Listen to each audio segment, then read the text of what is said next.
السلام عليكم ورحمة الله وبركاته. أهلا بيكم في قناتي الحياة مع أميرة الكون.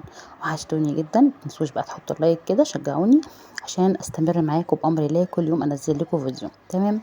النهارده روتين حلو قوي بأمر الله هيعجبكم. اول تنظيفات العيد. هنا كانت جنة جايبه لي لبن وجايبه لي عيش وجايبه جبنه تركي وشويه حاجات كده، فطار وغدا، عشان انا كنت بحضر بقى نفسي للتنظيف بقى وشيل السجاد كله.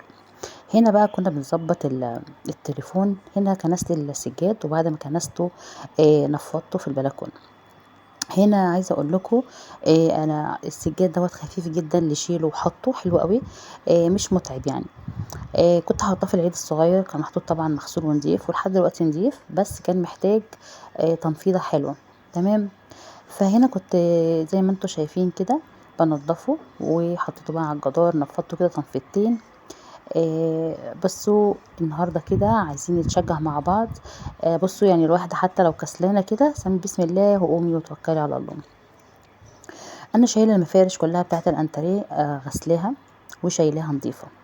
هنا بقى كنت يعني شايلاها نظيفه، وقلت بقى النهارده شلت باقي المفارش اللي على الارض، واللي على ترابيزه التلفزيون، هنا مكتبه التلفزيون، وهي مفارش السفره على ترابيزه الانتريه. شلت كل المفارش وكل اللي هي الورد والحاجات ديت، الاكسسوارات اللي بتتحط في الاخر، شلتها كلها. قلت عشان احطها بقى ايه طبعا في الاخر بقى اللمسات الاخيره، التاتشات الاخيره ديت. هنا بقى كنت حطيتها ونفضتها. وطلعت السجاده التانية برضو نفس الحكايه.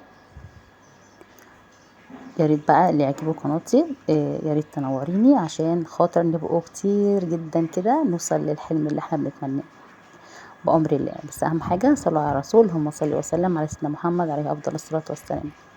هنا كالعادة شلت السفرة وطلعتها في أوضة عيالي جنب الشفونيرة كده، يعني حاولت على قد ما أقدر ما ضيقش الدنيا وما كركبش الدنيا. عايزة أقول لكم الحركة بركة، يعني بجد اللي قاعد من غير شغل أو من غير حركة فعلا بيتعب جدا. عايزة أخد رأيكم في موضوع اللي أنا عايزة أعمل لكم فيديو عن هل الست تقعد في البيت ولا تشتغل. عايزاكم تدوني يعني هل اعمله ولا ايه. لو حد معايا لحد دلوقتي يردوا عليا، هعمل الفيديو ده ولا ايه، اقول لكم تجربتي مع الشغل وتجربتي مع قعده البيت.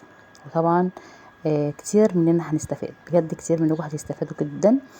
ويعني خد من اللي جرب، يعني فاهمين قصدي.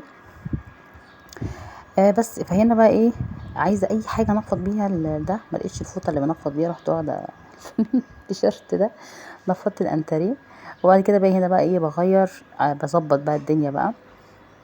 لقيت السفره تحت في اوضه يعني في اوضه الانتريه، يا ربي مفيش حد بيقعد عليها.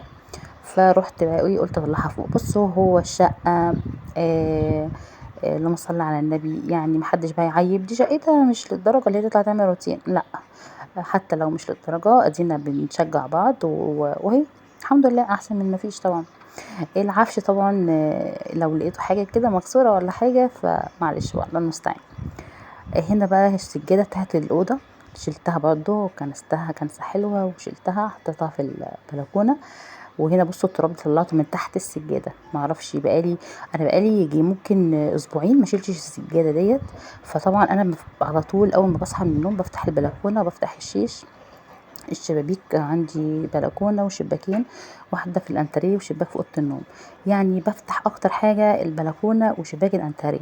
فطبعا الاتنين دول في وش بعض، فبيخلوا لي تراب جامد. حتى لو نضفت السجاد من فوق، بحس ان لا لازم تشيلي وتنفضي. هنا ترابيزه التلفزيون ديت برضو اتدمرت برضو، شلت المفارش بتاعتها. عايزه اقول لكم كل حاجه قدامكم، كل المفارش شلتها. طبعا قلت بقى تتغسل وتتشال نضيفه. طبعا دوت النهارده مش تنظيف وفرش، لا، ده يعني هعمله لكم على فيديوهين بامر الله. الفيديو دوت اللي انا شلته ونضفته ومسحت. الفيديو التاني ان شاء الله هيبقى بقى حاجات تانية ان شاء الله يعني. تمام. هنا بقى الدنيا تضرب تقلب في الانتريه. هنا بحط الاتنين الفوتيه كده، بحاول احطهم بزاويه عشان احط الشجره في وسطيهم، يعني لما افرش. الشباك اللي في الوش دوت زي ما انتم شايفينه انا قافلاه، عشان خاطر نور الشمس بيضرب في التصوير، فبيخلي الاضاءه مش ظاهره يعني. فهنا بمسح الترابيزات كده وكل المفارش امسح وارمي يعني كله على الباسكت. قلت عشان طبعا كله يبقى نضيف ويتحط على نظافة. مش معنى ان انا مسحت كده خلاص الخشب، لا ده هيتمسح تاني بفوطة نضيفة كده زي ما انت عايزة بقى. عايزة تجيبي بقى بلادج اللي هو بتاع الخشب، عايزين تمسحوا الخشب بتاعكم بديتول زي ما انتوا عايزين، بس انا بحبه اكتر حاجة متوفر في كل بيت مية كده بديتول.